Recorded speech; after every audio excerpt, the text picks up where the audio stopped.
യാ രക്ഷിക്കപ്പെട്ടവർ ആത്മഹത്യ ചെയ്താൽ എന്ത് സംഭവിക്കും? ഏതായാലും നമുക്ക് ആത്മഹത്യയെക്കുറിച്ച് ചിന്തിക്കേണ്ട. അത് വളരെ വിനാശകരമായിട്ടുള്ളൊരു കാര്യമാണ്. നമ്മൾ ദൈവവചനത്തിൽ വായിക്കുമ്പോൾ യോഹന്നാൻ്റെ 1-ാം ലേഖനം 2:28-29 വായിക്കുമ്പോൾ 28 പറയുന്നത്, അവൻ പ്രത്യക്ഷനാകുമ്പോൾ നാം അവൻ്റെ സന്നിധിയിൽ ലജ്ജിച്ചു പോകാതെ അവൻ്റെ പ്രത്യക്ഷതയിൽ നമുക്ക് ധൈര്യം ഉണ്ടാകേണ്ടതിന് അവനിൽ വസിപ്പീൻ. അനേകര് യേശുക്രിസ്തുവിൻ്റെ വരവിങ്കൽ ലജ്ജിക്കുമെന്ന് തന്നെ ആ വാക്യം പറയുന്നു. അതുകൊണ്ട് അത് വളരെ ഭയാനകമായിട്ടുള്ളൊരു ചിന്തയാണ്. അതുകൊണ്ട് നമുക്ക് തീർച്ചയായിട്ടും അങ്ങനൊരു വിപത്ത് വരാതിരിക്കട്ടെ. നമ്മളൊരു ജോലിക്കാരനെ വയലിൽ പണിയാനായിട്ട് വിട്ടു. ഇതിൻ്റെ ഹൈറ്റ് എനിക്ക് ചേരുന്നില്ല. ഓക്കെ, അവന് ഉച്ചയായപ്പം തിരിച്ചങ്ങ് പോയെന്ന് വിചാരിക്കുക. രാവിലെ 8 മണി തൊട്ട് വൈകിട്ട് 6 മണി വരെ പണിയേണ്ടവൻ ഉച്ചയായി 12 മണിയായപ്പം വീട്ടിൽ പോയെന്ന് വിചാരിക്കുക. അത് കഴിഞ്ഞ് വൈകിട്ട് ശമ്പളം മേടിക്കാൻ വരുമ്പോൾ ഫുൾ സാലറി പ്രതീക്ഷിക്കേണ്ട കാര്യമില്ലല്ലോ, അല്ലേ?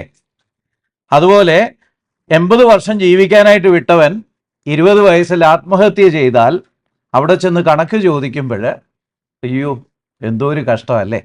തീർച്ചയായിട്ടും അവൻ ലജ്ജിക്കും.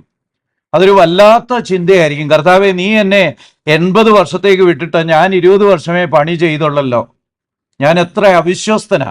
അത് നമ്മളവിടെ ചെല്ലുമ്പോൾ നമുക്ക് വേണ്ടി ക്രൂശിക്കപ്പെട്ട കർത്താവിനെ കുറിച്ച് നമുക്ക് കൂടുതൽ ദർശനം ലഭിക്കും. അപ്പൊ എനിക്ക് വേണ്ടി ഇങ്ങനെയൊക്കെ പാട് സഹിച്ച് മരിച്ചെന്നെ വീണ്ടെടുത്ത അങ്ങനെ ഏൽപ്പിച്ച ജോലിയിൽ നിന്ന് 1/4 ഭാഗം ചെയ്തേച്ച് ഒളിച്ചോടിയവനല്ലേ ഞാനെന്നുള്ള ചിന്ത തീർച്ചയായിട്ടും നമ്മളെ ഭരിക്കും. സ്വർഗത്തെക്കുറിച്ച് ഒരുപാട് തെറ്റിദ്ധാരണയുണ്ട്. സ്വർഗത്തിൽ ശരിയാ, എല്ലാ ദിവസവും രാവിലെ ദൈവം ഇങ്ങോട്ട് വന്ന് 2 പത്തല് വെട്ടി 4 അടി 2 വശത്തുമായിട്ട് തരുക, അങ്ങനത്തെ പരിപാടിയൊന്നും സ്വർഗത്തിലില്ല. പക്ഷേ നമ്മൾ നമ്മുടെ ഷോർട്ട് കമ്മിങ്സിനെ കുറിച്ച് ബോധവാന്മാരായിരിക്കും.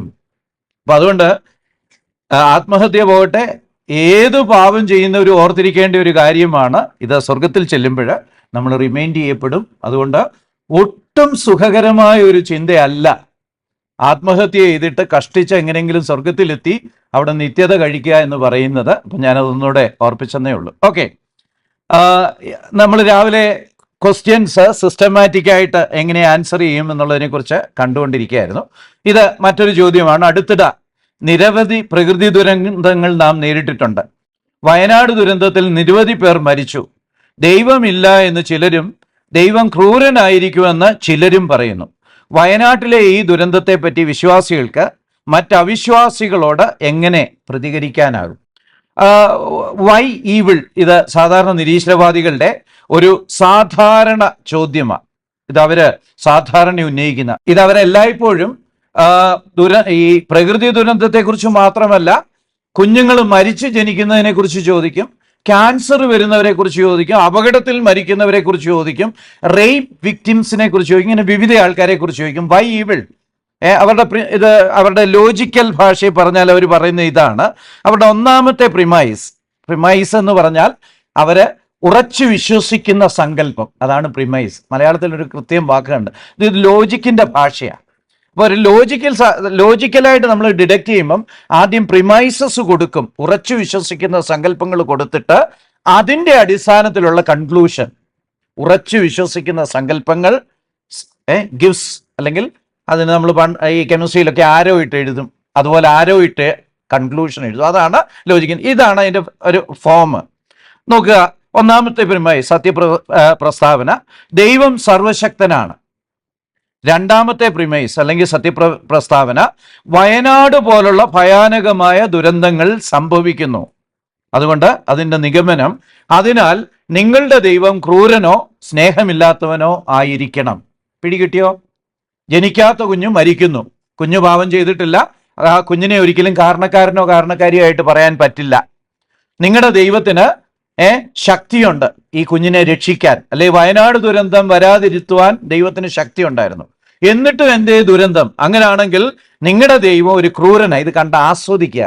വയനാട്ടിൽ കുറെ പേര് മണ്ണിനടിയിൽ കിടന്ന് ശ്വാസം കിട്ടാതെ മരിക്കുന്ന കണ്ട് ദൈവം ആസ്വദിക്കുകയായിരിക്കണം, ക്രൂരനായിരിക്കണം, അല്ലെങ്കിൽ സ്നേഹമില്ലാത്തവനായിരിക്കണം. മനസ്സിലായോ? ആദ്യത്തെ 2 പ്രിമൈസിൽ നിന്ന് ഒരു കൺക്ലൂഷനിലേക്ക് വരിക. ഇത് വേറെ രീതിയിലും ചിലപ്പം പറയും, ദൈവം സ്നേഹമാണെന്ന് നിങ്ങൾ പറയുന്നു. ഒന്നാമത്തെ പ്രിമൈസ് സത്യപ്രസ്താവന, ദൈവം സ്നേഹമാണ്. ഈ സത്യപ്രസ്താവന എന്ന് പറയുമ്പോൾ ഇത് ശരിയായിരിക്കണമെന്നൊരു നിർബന്ധമില്ല. അവരവരുടെ വിശ്വാസം അനുസരിച്ച് സത്യമായ സങ്കല്പം, അതാണ് പ്രിമൈസ്. അവരവരെ സംബന്ധിച്ച് അത് വളരെ സത്യമാണെന്ന് വിശ്വസിക്കുന്നു. ഒന്നാമത്തെ പ്രസ്താവന ദൈവം സ്നേഹമാണ്. രണ്ടാമത്തേത് വയനാട് പോലുള്ള ഭയാനകരമായ ദുരന്തങ്ങൾ സംഭവിക്കുന്നു. ദൈവം സ്നേഹമാണ്, അബ്സല്യൂട്ട് ലവ് ആണ്. അത് നിങ്ങൾ പഠിപ്പിക്കുന്നു, പ്രസംഗിക്കുന്നു, എല്ലായിടത്തും പറയുന്നുണ്ട്. അങ്ങനെ സ്നേഹിച്ച് സ്വന്തം പുത്രനെ ക്രൂശിൽ കൊന്നെന്നൊക്കെ നിങ്ങൾ പരസ്യയോഗത്തിന് പ്രസംഗിക്കുന്നുണ്ട്. ശരി, അതാണ് നിങ്ങളുടെ വിശ്വാസം. രണ്ട്, വയനാട് പോലുള്ള ഭയാനകമായ ദുരന്തങ്ങൾ ആവർത്തിക്കുന്നു, അല്ലെ ക്യാൻസറോ ഹാർട്ട് അറ്റാക്കോ അപകടമോ റേപ്പോ എന്തും ആയിക്കോട്ടെ, ഇതൊക്കെ സംഭവിക്കുന്നു, അല്ലെ ഈവിൾ. ഇപ്പം ദൈവം സ്നേഹമാണ്, ലോകത്തിൽ ഈവിൾ നടക്കുന്നു. അപ്പൊ അതിന്റെ നിഗമനം, അതിനാൽ നിങ്ങളുടെ ദൈവം സർവശക്തനല്ല. ഒരു മണ്ടച്ചാര, പുള്ളിക്ക് സ്നേഹമൊക്കെ ഉണ്ട്, ഭയങ്കര സ്നേഹമാ, പക്ഷേ ഒരു പണിയും ചെയ്യാൻ പറ്റുന്നില്ല. പുള്ളി സർവശക്തനൊന്നും അല്ല, ഹി ഈസ് നോട്ട് സോവറിൻ അല്ലെങ്കിൽ ഓൾമൈറ്റി. അപ്പൊ അതുകൊണ്ട് നിങ്ങളുടെ ദൈവം സർവശക്തനല്ല. ഈ രണ്ട് കാര്യങ്ങളും നമ്മൾ ഇതുപോലെ വേറെ പ്രിമൈസ് ആയിട്ട് ഇതിനെ കൺവേർട്ട് ചെയ്യാം. നിങ്ങൾക്ക് വേണേൽ തന്നെ ട്രൈ ചെയ്യാം. ഇതുപോലുള്ള സത്യപ്രസ്താവനകളും അതിൽ നിന്നെടുക്കുന്ന പ്രിമൈസും, ഈ ഒരു ഈവിളിനെ വെച്ച് തന്നെ നമുക്ക് പല ഇതുപോലുള്ള ലോജിക്കൽ ഇക്വേഷൻസ് ഫോം ചെയ്യാം. അപ്പം ഇതിൽ രണ്ടിലും എന്താ ഫലം? ഒന്നുകിൽ ദൈവം സ്നേഹമല്ല, ക്രൂരനാണ് എന്ന് പറഞ്ഞാൽ എന്താ? സ്നേഹമല്ലാത്ത ദൈവമല്ല. ബൈബിള് തന്നെ പറയുന്നത് ദൈവം സ്നേഹമാകുന്നു. അപ്പം ദൈവം സ്നേഹമല്ലെന്ന് തെളിയിക്കപ്പെട്ട് കഴിഞ്ഞാൽ ദൈവം ഇല്ല, അങ്ങനെ ഒരു ദൈവമേ പിന്നില്ല. അല്ലെങ്കിൽ രണ്ടാമത്തതിലാണെങ്കിൽ സ്നേഹമൊക്കെ ഉണ്ട്, പക്ഷേ ശക്തിയില്ല. സർവശക്തി ഇല്ലാത്ത ആൾ എങ്ങനെ ദൈവമാകും? പാവം, അത്തപ്പാടി, അല്ലേ?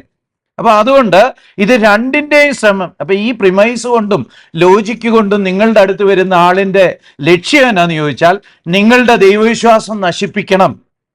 മാത്രമല്ല അവരുടെ നിരീശ്വരത്വം ശരിയാണെന്ന് അവർക്ക് തൃപ്തി അടയണം. അതിനായി ഇതും കൊണ്ടുവരുന്നേ. എന്നാൽ ഉപയോഗിച്ചിരിക്കുന്ന പ്രസ്താവനകൾ തീർത്തും സത്യമാണെന്ന് അനുമാനിക്കുന്ന ചോദ്യകർത്താവ് ദൈവമില്ലെന്നുള്ള സാമാന്യവൽക്കരണത്തിലേക്ക് വരികയാണ്, ജനറലൈസേഷൻ.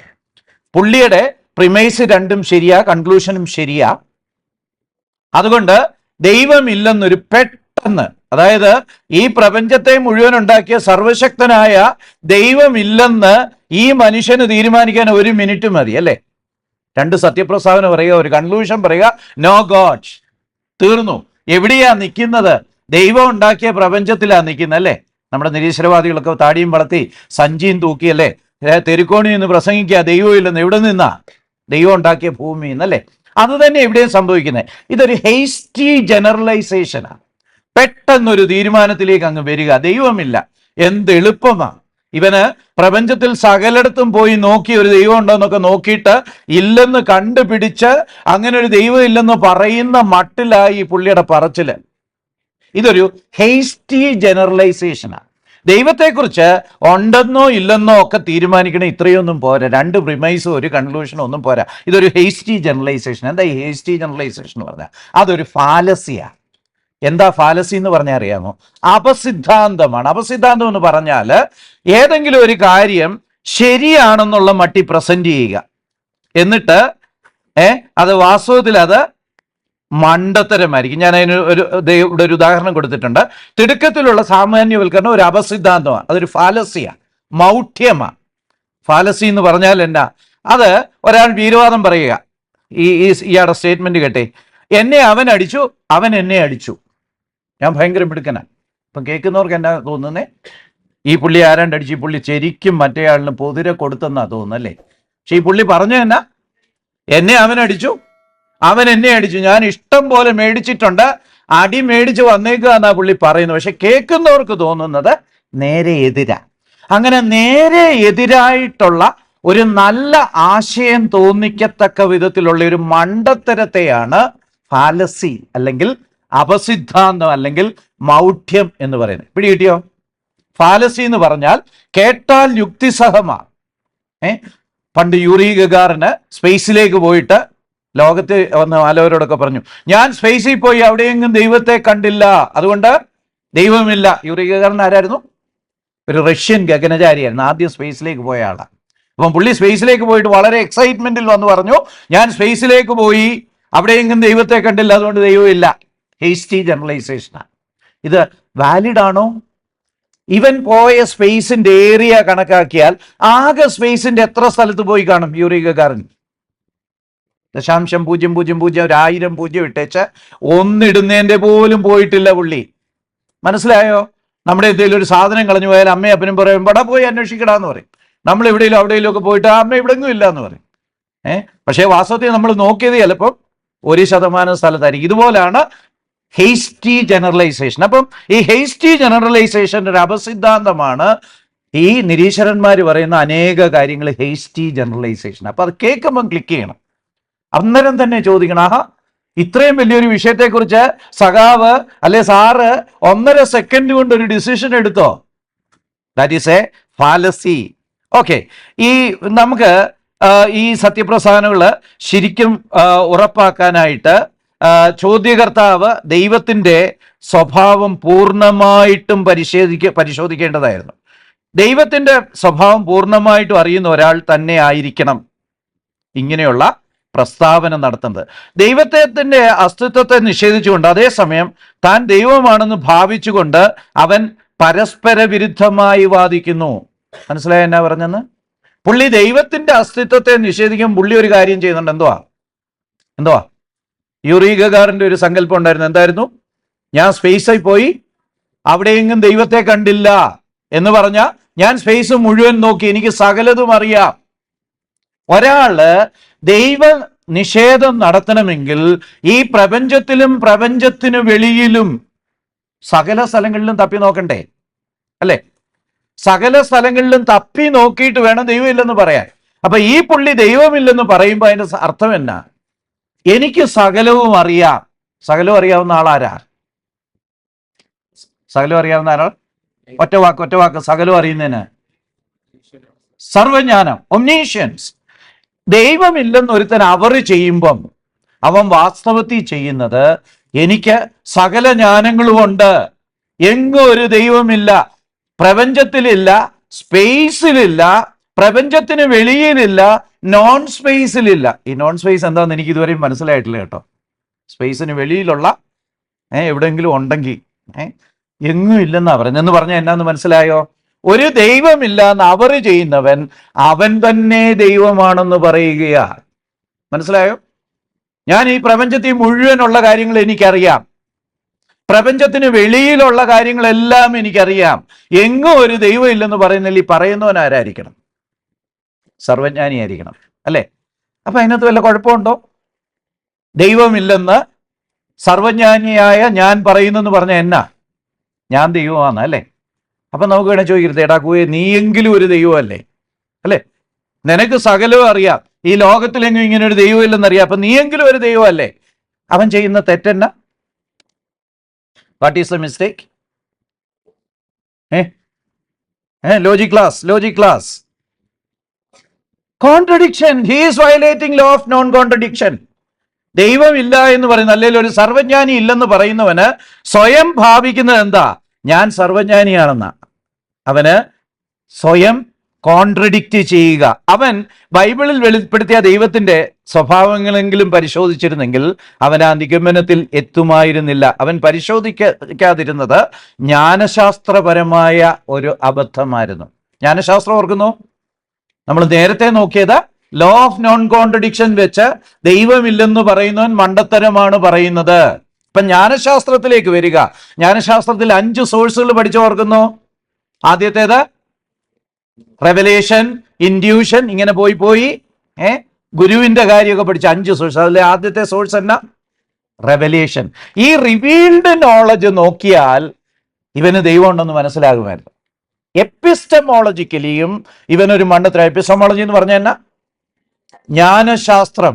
ഒരു കാര്യം സത്യമാണോ തെറ്റാണോ എന്ന് തീരുമാനിക്കാനുള്ള ശാസ്ത്രമാണ് ജ്ഞാനശാസ്ത്രം. അപ്പൊ ഇവന് റിവീൽഡ് സ്ക്രിപ്ചർ നോക്കിയിരുന്നെങ്കിൽ ഇവന് കാര്യം മനസ്സിലാകുമായിരുന്നു. അപ്പം ഇവന് പറ്റിയൊരു പിഴവ. അപ്പം റിവീൽഡ് എന്ന് നോക്കിയിരുന്ന ഇവൻ എന്നോ പറ്റിയേനെ? ബൈബിൾ അവൻ വായിച്ചിരുന്നില്ല. അവന്റെ ഈ ഇക്വേഷൻ ഇങ്ങനെ ആയിരുന്നേനെ, ലോജിക്കൽ ഇക്വേഷൻ. എന്താ? ദൈവം സർവശക്തനാണ്, പ്രിമൈസ് നമ്പർ 1. പ്രിമൈസ് നമ്പർ 2, സ്നേഹവാനായ ദൈവം മനുഷ്യന് തൻ്റെ സ്വഭാവമായ സ്വതന്ത്ര ഇച്ഛ നൽകി. ബൈബിൾ വായിച്ചാൽ അത് കിട്ടും. ദൈവം സ്നേഹവാനാണെന്നുള്ള ബൈബിൾ വായിച്ചാൽ കിട്ടും. മനുഷ്യന് സ്വതന്ത്ര ഇച്ഛ, ഫ്രീ വില്ല് കൊടുത്തു. പിന്നെ മൂന്നാമത്തെ, വയനാട് പോലുള്ള ഭയാനകമായ സംഭവങ്ങൾ നടക്കുന്നുണ്ട്. ഇത് മൂന്നും സത്യപ്രസ്താവനകളുമായിട്ട് വന്ന അതിൻ്റെ നിഗമനം എന്തായിരിക്കും? അതിനാൽ വയനാടിലേത് സ്വതന്ത്ര ഇച്ഛാശക്തിയുടെ ദുരുപയോഗം മൂലമുണ്ടാകുന്ന മനുഷ്യനിർമ്മിതമായ ദുരന്തമാണ്. This is the right logical equation. ഈ ഇക്വേഷനിൽ വരാഞ്ഞതിൻ്റെ കാരണം എന്താ? ഈ കൺക്ലൂഷൻ എന്നാ അവന് വരാഞ്ഞേ? ഒരു പ്രിമൈസ് വന്നില്ല. ഏത് പ്രിമൈസാ? ഇതേ മോളിൽ എഴുതിയിട്ടുണ്ടെന്നേ. സെക്കൻഡ് പ്രിമൈസ് എന്തുവാ? മനുഷ്യന് ഫ്രീ വിൽ ഉണ്ടെന്നുള്ള കാര്യം പുള്ളി അങ്ങ് മറന്നുപോയി. ബൈബിളില് അത് വ്യക്തമായിട്ട് പഠിപ്പിക്കുന്നുണ്ട്. അപ്പം ഈ ബൈബിള് പുള്ളി വായിച്ചിരുന്നു എങ്കിൽ മനുഷ്യന് ഫ്രീ വിൽ ഉണ്ടെന്നും ഫ്രീ വില്ലിന്റെ ദുരുപയോഗമാണ് ഈ സകല കലാമിറ്റിക്കും കാരണമെന്ന് മനസ്സിലാകുമെന്ന്. ആണോ? നമ്മളീ പരിശോധിക്കുന്ന പോലെ അവനും പരിശോധിക്കാൻ അവകാശമുണ്ട്. അപ്പൊ നമ്മൾ സബ്സ്റ്റാൻഷിയേറ്റ് ചെയ്യണം. അവൻ ചോദിക്കുക, നിങ്ങൾ എങ്ങനെ പറയുന്നു മനുഷ്യനിർമ്മിതമാണെന്ന് എങ്ങനെ പറയും? ആണോ? വയനാട് ദുരന്തം വാസ്തവത്തിൽ അതൊരു ക്ലൈമറ്റ് ചേഞ്ച് അല്ലേ? എന്തോ ഈ ക്ലൈമറ്റ് ചേഞ്ച് എന്ന് പറഞ്ഞാൽ നിങ്ങളൊക്കെ പഠിച്ചിട്ടുണ്ടായിരിക്കും. ലോകത്തിലുള്ള അണ്ണന്മാരെല്ലാം കൂടെ ഫാക്ടറികളിലെല്ലാം കൂടെ ഒരുപാട് അവന്റെ ആർത്തി അങ്ങോട്ട് കൂടിയിട്ട് പൊല്യൂട്ടൻസ് ഇങ്ങനെ അങ്ങ് ഇറക്കി വിട്ടുകൊണ്ടിരിക്കുക. ഈ പ്രപഞ്ചത്തെ മാലിന്യം കൊണ്ട് നിറച്ചിരിക്കുക. എന്തുകൊണ്ടാ? അത്യാർത്തി അല്ലെ? കൂടുതൽ വരുമാനം ഉണ്ടാക്കണം. മനസ്സിലായോ? അതുപോലെ വനം ഇങ്ങനെ വെട്ടി നശിപ്പിച്ചുകൊണ്ടിരിക്കുക. അതുപോലെ വാഹനങ്ങളിൽ നിന്നൊക്കെ ടൺ കണക്കിന് കാർബൺ മോണോക്സൈഡും കാർബൺ ഡൈ ഓക്സൈഡും ഇങ്ങനെ വിട്ടുകൊണ്ടിരിക്കുക. ഇതാ ക്ലൈമറ്റ് ചേഞ്ച് ഉണ്ടാക്കുന്നത്. നിങ്ങൾ ഓർത്തിരിക്കുക, വയനാട് ഇൻസിഡന്റ് എന്ന് പറഞ്ഞ് ക്ലൈമറ്റ് ചേഞ്ചിന്റെ ഫലമാണ്. ക്ലൈമറ്റ് ചേഞ്ച് മനുഷ്യനിർമ്മിതമാണ്. അങ്ങനെ മനുഷ്യനിർമ്മിതമാകാൻ കാരണം മനുഷ്യന്റെ സിന്നാണ്. ഹവ്വയുടെ ആർത്തി എന്നായിരുന്നു? ഗ്രീഡായിരുന്നു അല്ലേ? ദൈവം തിന്നരുതെന്ന് പറഞ്ഞും കൂടെ തിന്നണം. അവിടെ 1,000 മരങ്ങളും പഴങ്ങളും വേറെ നിൽപ്പുണ്ട്. അവർക്ക് അതൊന്നും വേണ്ട. തിന്നരുതെന്ന് പറഞ്ഞു തിന്നാനുള്ള ആർത്തി, ആ ഗ്രീഡാണ് ഇന്ന് ലോകമെമ്പാടും കാണുന്നത്. ജീവിതത്തിൽ ഇഷ്ടം പോലെ സന്തോഷവും അതിനുള്ള മാർഗങ്ങൾ ഒരുക്കിയിട്ടുണ്ട്. എന്നാലും ചെറുക്കന് അല്ലെ പെണ്ണിന് ഇച്ചിരി പോർണോഗ്രഫിയൊക്കെ ആസ്വദിച്ചാലേ ഒരു സുഖമുള്ളൂ. ഗ്രീഡ്, ബാരിയർ ക്രോസ് ചെയ്ത് തെറ്റ് ചെയ്യാനുള്ള ഗ്രീഡ്, ആ ഗ്രീഡാണ് ക്ലൈമറ്റ് ചേഞ്ചിലെത്തിയത്. ആ ക്ലൈമറ്റ് ചേഞ്ചാണ് വയനാടിലെത്തിച്ചത്. അല്ലെങ്കിൽ ആ ഗ്രീഡാണ് കുഞ്ഞുങ്ങള് സ്റ്റിൽ ബോൺ ആകുന്നത്. ഈ ലോകത്തില് മാലിന്യങ്ങളൊക്കെ കൂടി വിഷാംശങ്ങൾ കടന്ന് ജനിക്കുന്നതിന് മുമ്പേ കുഞ്ഞുങ്ങൾ മരിക്കുന്നു. അല്ലെങ്കിൽ മനുഷ്യന്റെ ഇങ്ങനെയുള്ള ഗ്രീഡാണ് ഒരു റേപ്പിസ്റ്റിനെ കൊണ്ട് റേപ്പ് ചെയ്യിക്കുന്നത്. അപ്പം മനുഷ്യനിർമ്മിതമാണ് അല്ലെ? ഇത് വേറെ ഒരു രീതി വേണേ പറയാം. ദൈവം സ്നേഹമാണ്. സ്നേഹവാനായ ദൈവം മനുഷ്യന് തൻ്റെ സ്വഭാവമായ സ്വതന്ത്ര ഇച്ഛ നൽകി വയനാട് പോലുള്ള ഭയാനകമായ ദുരന്തങ്ങൾ സംഭവിക്കുന്നു. അതിനാൽ വയനാടിലേത് സ്വതന്ത്ര ഇച്ഛാശക്തിയുടെ ദുരുപയോഗം മൂലം ഉണ്ടാകുന്ന മനുഷ്യനിർമ്മിതമായ ദുരന്തമാണ്. ഇവിടെ നമ്മൾ ദൈവ സ്നേഹത്തിൽ നിന്ന് ആരംഭിച്ചെങ്കിൽ നേരത്തെ പ്രിമൈസിൽ ആരംഭിച്ച എവിടെ നിന്നാ? സർവശക്തന. ദൈവം സർവശക്തനായാലും ദൈവം സർവജ്ഞാനിയായാലും സർവവ്യാപിയായാലും സർവ നല്ലവനായാലും ഒരു പ്രശ്നവുമില്ല. ഫ്രീ വില്ലും കൂടെ വന്നു കഴിഞ്ഞാൽ വയനാട് ദുരന്തത്തെ നമുക്ക് ഈസി ആയിട്ട് എക്സ്പ്ലെയിൻ ചെയ്യാം. അവൻ കാണാതെ പോയതും ഇതിനകത്ത് ആ ഫ്രീ വില്ലാണ്. അപ്പൊ അവന്റെ ഒരു എപ്പിസ്റ്റമോളജിക് ഫെയില്യുവർ ആയിരുന്നു. ദൈവിക വെളിപ്പാട് വളരെ വില കുറഞ്ഞ് അല്ലേ? ഈ പുസ്തകത്തിന് ഇപ്പം 150 രൂപ 200 രൂപയേ ഉള്ളൂ അല്ലേ? സാധാരണ 1200 പേജുള്ള ഒരു പുസ്തകം വേണമെങ്കിൽ 1500 രൂപ കൊടുക്കണം. ഫ്രീ ആയിട്ട്, ഓൾമോസ്റ്റ് ഫ്രീ ആയിട്ട് കൈ കൊണ്ട് കൊടുക്കുക. ഇത് വായിക്കാൻ മനസ്സില്ലാത്തത് കൊണ്ടാണ് മനുഷ്യന് ഇങ്ങനെയുള്ള റോങ് കൺക്ലൂഷൻസിലേക്ക് എത്തുന്നത്. അപ്പം ഞാൻ ഇവിടെ അവസാനിപ്പിക്കുക.